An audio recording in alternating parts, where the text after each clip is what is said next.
जय श्री राम। ओम नमः शिवाय। जय माता दी।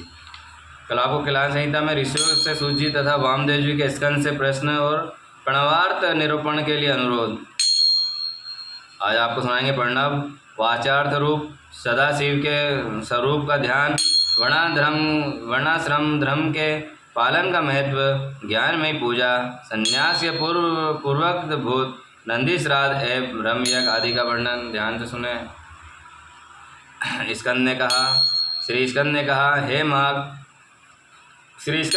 हे महाभाग मुनीश्वर वामदेव, तुम्हें साधुवाद है, क्योंकि तुम भगवान शिव के अत्यंत भक्त हो और शिव तत्व की ज्ञाताओं में सबसे श्रेष्ठ हो। तीनों लोक में कहीं भी ऐसी कोई वस्तु नहीं है जो तुम्हें ज्ञात न हो, तथापि तुम लोगों पर अनुग्रह करने वाले हो, इसलिए तुम्हारे समक्ष इस विषय का वर्णन करूँगा। इस लोक में जितने जीव हैं वे सब नाना प्रकार के शास्त्रों से मोहित है। हे परमेश्वरी, आदि विचित्र माया ने उन्हें परमार्थ से वंचित कर दिया है। अंध प्रणव वाच्यार्थ भूत साक्षात महेश्वर को नहीं जानते। वे महेश्वर ही सगुण निर्गुण और त्रिदेवों के जनक पर ब्रह्मा परमात्मा है।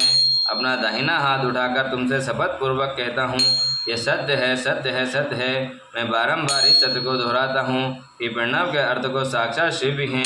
श्रुतियाँ, स्मृतियाँ, शास्त्रों, पुराणों और अगमों और प्रधानताएँ उन्हीं को प्रणव का वाचार्थ बताया गया है, जहाँ से मान सहित वाणी और उस परमेश्वर को ना पाकर लौट आती है, जिससे आनंद का अनुभव करने वाले पुरुष किसी से नहीं डरता, ना ही ब्रह्मा विष्णु तथा इंद्र सहित यहाँ संपूर्ण जगत भूतों को इंद्र समुदाय के साथ सर्वप्रथम जिससे प्रकट होता है, जो परमात्मा स्वयं किसी से और कभी भी उत्पन्न नहीं होता, जिसके निकट विद्युत सूर्य और चंद्रमा का प्रकाश कम नहीं देता, तथा जिसके प्रकाश से ही संपूर्ण जगत और सब ओर से प्रकाशित और पर ब्रह्मा परमात्मा संपूर्ण ऐश्वर्य से संपन्न होने के कारण स्वयं ही सर्वेश्वर शिव का नाम धारण करता है।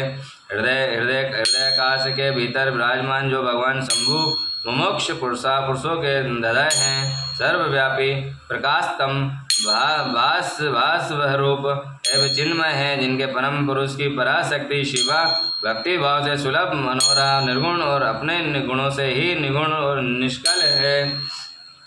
उन परमेश्वर के तीन रूप हैं, सुतुल सुमुक्ष।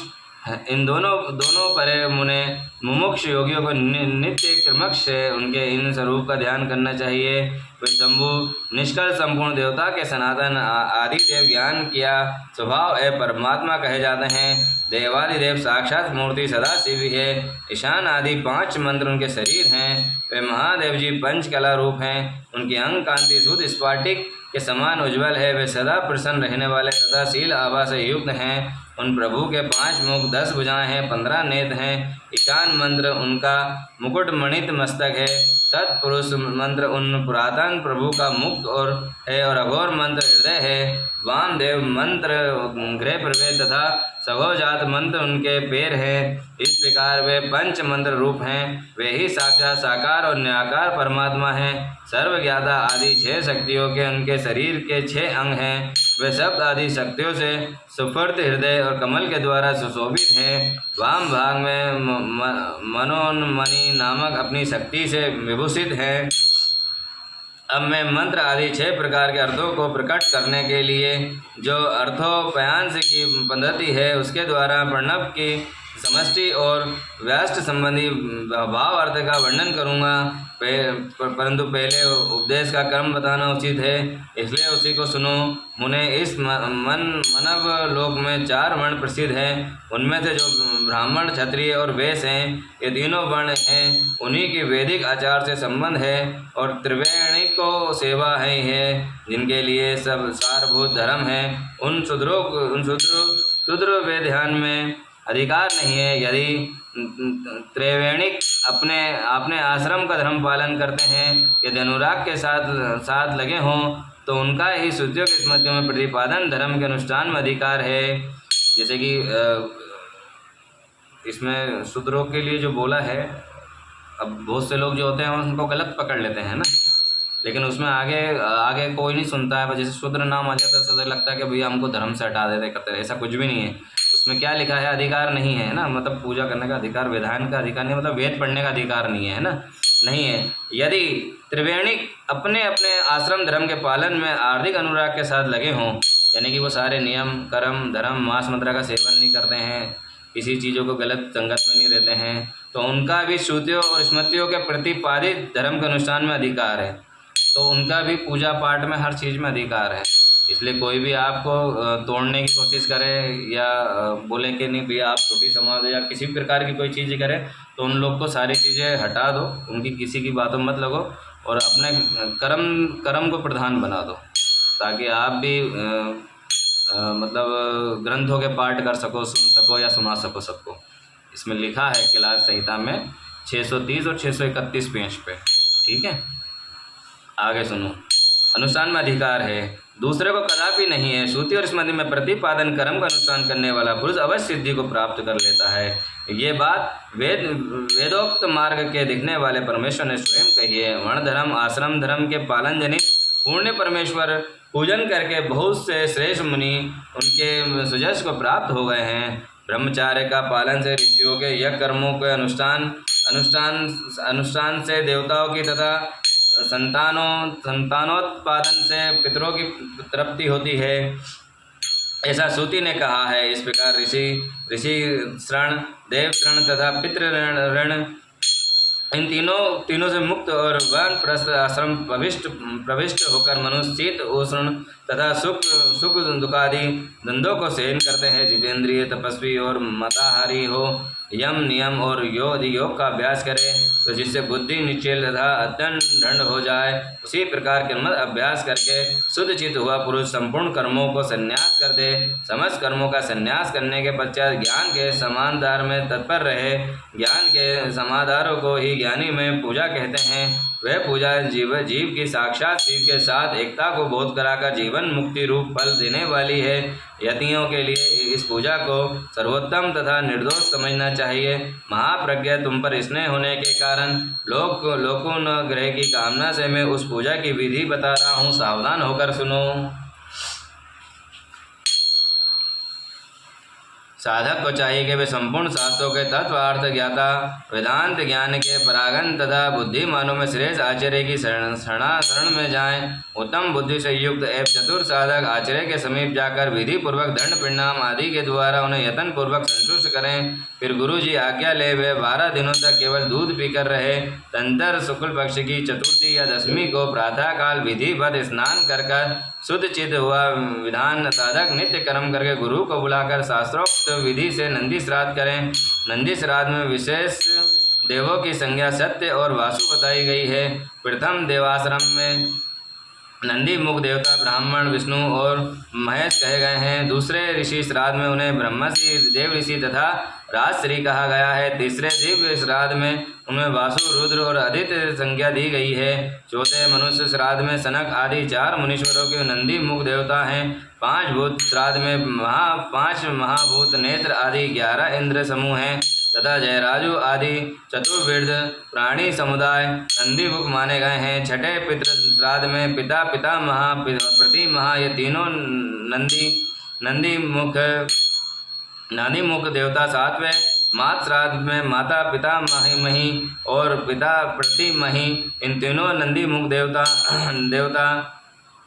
बताया गया है तथा 8वें आत्म श्राद्ध में आत्म, पिता, पितामह, प्रतिमह ये 4 नंदी मुख सुख देवता कहे गए हैं। और माता महात्मक श्राद्ध में माता महा, परमात्मा और वृद्ध प्रथमः ये तीनों नंदी मुख देवता सपत्नी बताए गए हैं। प्रत्येक श्राद्ध में 2-2 ब्राह्मण करके जितने ब्राह्मण आवश्यक हों उन्हें आमंत्रित करें और स्वयं यत्न पूर्वक आचमन करके पवित्र हो उन ब्राह्मणों के पैर धोएं। उस समय इस प्रकार कहे गए जो समस्त संपत्ति की प्राप्ति के कारण आई हुई आपत्ति और समूह को नष्ट करने के लिए धूमकेतु अग्नि रूप तथा अपार संसार सागर से पार लगाने के लिए सेतु के समान है।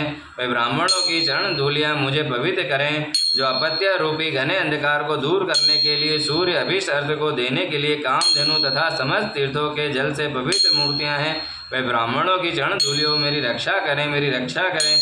ऐसा कहकर पृथ्वी पर दंड की भांति पकड़कर षडांग प्रणाम करें। तब पश्चात पूर्व विमुख बैठकर भगवान शंकर के युगल चरण बिंदुओं का चिंतन करते हुए दंड पूर्वक आसन ग्रहण करें। ऐसे करें। हाथ में पवित्र लें, शुद्धि और नूतन यथोपवीत धारण करके 3 बार प्राणायाम करें। तंत्र तिथि आदि का स्मरण करके इस तरह संकल्प करें कि मेरे संन्यास का अंगभूत जो पहले विश्व देव का पूजन, फिर देव आदि अष्टविधि श्राद्ध तथा अंत में महात्मा श्राद्ध है। गलती मत करना ना। हाँ, आप लोग की आज्ञा लेकर प्रणय की विधि से संपन्न करूंगा। ऐसा संकल्प करके आसन के लिए दक्षिण दिशा से आरंभ करके उत्तरोत्तर कुशों को त्याग करें। तत्पश्चात अचमन करके खड़ा हुआ वर्ण क्रम का आरंभ करें। अपने हाथों में पवित्र धारण करके 2 ब्राह्मणों के हाथ स्पर्श करते हुए इस प्रकार कहें।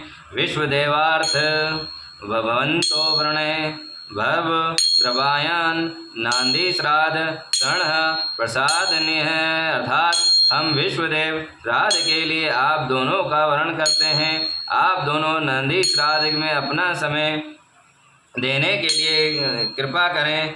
इतना सभी श्राद्धों के ब्राह्मणों के लिए सर्वस्व ब्राह्मण वर्ण की विधि का यही क्रम है। इसी प्रकार वर्ण का कार्य पूरा करके 10 मंडलों का निर्माण करें। उत्तर से आरंभ करके 10 मंडलों को अक्षत से पूजन करें। उसमें गृहस्थ ब्राह्मणों को स्थापित करें। फिर उन चरणों को भी अक्षत आदि चढ़ाए। तंत्र संबोधन पूर्वक विश्वदेव आदि का नाम उच्चारण करें और कुछ पुष्प अक्षत जल से इंद्र वह पगम कहकर पाग निवेदन करें। इस प्रकार पाग देकर स्वयं भी अपना पैर धो लें और उत्तराभिमुख हो आचमन करके एक श्राद्ध के लिए 2 ब्राह्मण कल्पित हुए हैं उन सबको आसनों पर बिठाएं तथा यह कहकर विश्वदेवेश्वर रूप बसाए ब्रह्मणासाय इदमासानम।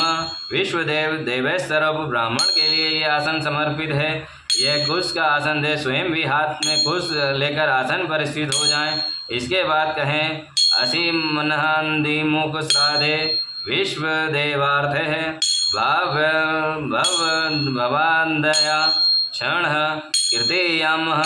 इस नंदी मुख श्राद्ध में विश्वदेव के लिए आप दोनों को क्षण समय प्रदान करें। तंत्र प्राप्तुंता भवंतो, आप दोनों ग्रहण करें। ऐसा कहें। फिर दोनों श्रेष्ठ ब्राह्मण इस प्रकार उत्तर दे प्राप्त हो या वह, हम दोनों ग्रहण करेंगे। इसके बाद यजमान को उन श्रेष्ठ ब्राह्मणों से प्रार्थना करें मैंने मनोरथ की पूर्ति की संकल्प की सिद्धि हो, इसीलिए आप अनुग्रह करें। तब पश्चात पद्धति अनुसार अर्घ्य दें, पूजन करें और शुद्ध केले के पत्ते आदि धोए हुए पात्रों में परिपाक अन्न आदि भोज्य पदार्थों को परोसकर पृथक पृथक कुश बिछाकर और स्वयं वहाँ जल छिड़क कर प्रत्येक पात्र पर आदर पूर्वक दोनों हाथ लगा पृथ्वी ते पात्रम इत्यादि मंत्रों का पाठ करें। वह स्थित हुए देवता आदि का चतुर्यांतर उच्चारण करके अक्षत सहित जल लें और स्वाहा बोलकर उनके लिए अर्पित करें। अंत में नह मम इस वाक्य का उच्चारण करें। सर्वस्त्र माता आदि के लिए भी अन्न अर्पण की यही विधि है। अंत में इसी प्रकार प्रार्थना करें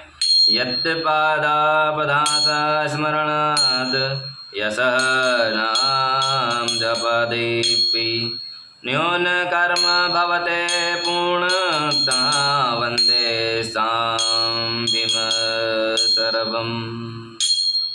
जिनके चरण बिंदु के चिंतन एवं नाम जाप से न्यूतन पूर्ण अथवा अधूरा कर्म पूरा हो जाता है उन शाम सदा शिव का उमा महेश्वर की मैं वंदना करता हूँ। इस पाठ को करके ब्राह्मणों मेरे द्वारा किया हुआ नंदी मुख श्राद्ध यथोक्त रूप से परिपूर्ण हो ये आप कहें। ऐसी प्रार्थना के साथ उन श्रेष्ठ ब्राह्मणों को प्रसन्नता के उनका आशीर्वाद लें और अपने हाथों में लिया हुआ जल छोड़ दें। फिर पृथ्वी पर दंड की बातें गिरकर प्रणाम करें और उठकर ब्राह्मण से कहें ये अन्न अमृत रूप हो। फिर उदार चेता साधक हाथ जोड़कर अत्यंत प्रसन्नतापूर्वक प्रार्थना करें। श्री रुद्र सूक्त का चमकाध्याय सहित पाठ करें।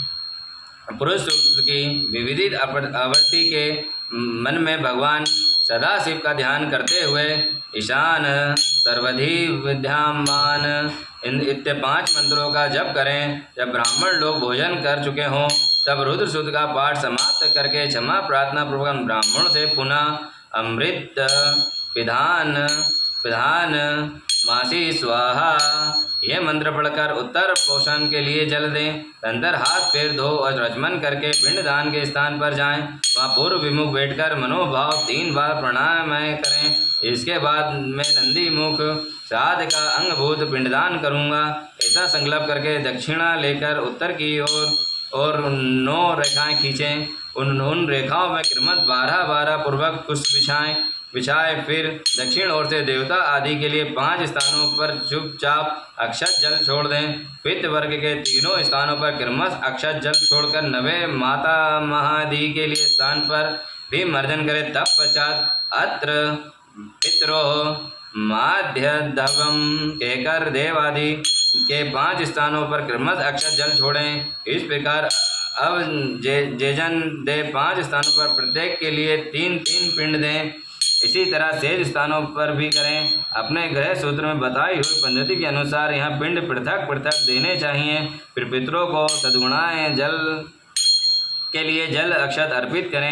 तब पश्चात अपने हृदय कमल में सदा शिव का ध्यान करें और पूर्वक यत् पाद स्मरणत इत्यादि श्लोक को पुनः पाठ करके ब्राह्मणों को नमस्कार पूर्वक यथाशक्ति दक्षिणा दें। फिर त्रुटियों के लिए क्षमा प्रार्थना करके देवता पितर विसर्जन और पिंडों का उत्सर्ग करके उन्हें गौ का खाने के लिए दे दें अथवा जल में डाल दें। तब पश्चात मतलब गाय के लिए भी भोजन दे दें और उसके बाद जो पिंड बचते हैं वो जल में डाल दें, है ना, उसको कोई गलत ना ले जाए, अथवा जल में डाल दें। तब पश्चात पुनः यह वचन करके सब जनों के साथ भोजन करें। दूसरे दिन प्रातःकाल उठकर शुद्ध बुद्धि वाला साधक उपास पूर्वक व्रत रखें। काक और उपस के बालों को छोड़कर शेष सभी बाल मुंडवा दें, परंतु शिखा के 7-8 बाल अवश्य बचा लें। फिर स्नान करके धुले हुए वस्त्र पहनकर शुद्ध हो 2 बार आचमन करें। मौन हो विधिवत भस्म धारण करके पूर्ण वाचक करके उसके अपने आप का प्रोक्षण करके बाहर भीतर शुद्ध हो।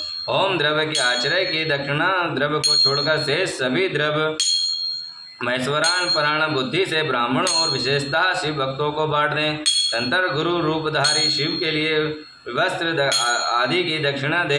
प्रतिपद दंडवत प्रणाम करके डोरा कौपिन वस्त्र तथा दंड आदि को धोकर पवित्र किए हुए धारण को तंत्र ओम द्रव्य और समाधि का आदि को लेकर समुद्र या नंदी के तट पर पर्वत पर शिवालय वन में अथवा गौशाला में किसी उत्तम स्थान का विचार करके वहां बैठ जाएं और आचमन करके पहले मानसिक जप करें। फिर ओम नमो ब्राह्मणे इस मंत्र का 3 बार जप करें। अग्नि मिले प्रोहतम इस मंत्र का पाठ करके उसके बाद अथ महाव्रतम अग्निवर देवानमम स्तः समामान्यम ओम ईर्षे सर्वोर्जे तव्य वाव्यवस्तः अग्निः आहि वितः तथा सन नोः देवी तविष्टाय इत्यादि का पाठ करें। तब पश्चात म यह रह सह तह जह बह नह लह गह पंच सब तत् सरमय समामान्य समामानातः अर्थ भिक्षा प्रमणाक्ष्यामि वृद्धिरचेन्द्रदेच्य अर्थोतो ब्रह्म जिज्ञासा अथातो ब्रह्म जिज्ञासा इन सब का पाठ करें। यथासंभव वेद और पुराण आदि का स्वाध्याय करके इसके बाद ओम ब्राह्मणे नमः, ओम इंद्राय नमः, ओम सूर्याय नमः, ओम सोमाय नमः, ओम प्रजापताय नमः, ओम आत्मने नमः, ओम अंतरात्माय नमः, ओम ज्ञानात्माय, ओम परमात्माय नमः इत्यादि रूप से ब्रह्मा आदि शब्दों को आदि में ओम अंत में नमः लगाकर उनके चतुरार्थ रूप का जप करें। उसके बाद 3 मुट्ठी सूत लेकर प्रणव के उच्चार पूर्वक 3 बार खाएं और प्रणव से ही 2 बार आचमन करके नाभि का स्पर्श करके उस समय आगे बताए जाने वाले शब्दों को आदि में प्रणव अंत में नमः स्वाहा जोड़कर उच्चारण करके यथा ओम आत्मने नमः स्वाहा, ओम अंतर आत्मायने नमः स्वाहा, ओम ज्ञानमातनय नमः स्वाहा, ओम परमात्माने नमः स्वाहा, ओम प्रजापताय नमः स्वाहा। पृथक पृथक प्रणव मंत्र से ही दूध दही से मिले हुए घी को केवल अथवा केवल जल को 3 बार चाटकर पुनः 2 बार अचमन करके उसके बाद मन को स्थिर करके सुधीर आसन पर पूर्व विमुख बैठकर शासक विधि 3 बार प्रणाम करे। बोलो उमापति महादेव की जय, कालो काल महाकाल की जय, बोलो कार्तिकेय भगवान की जय। जय श्री राम। ओम नमः शिवाय। हर हर महादेव।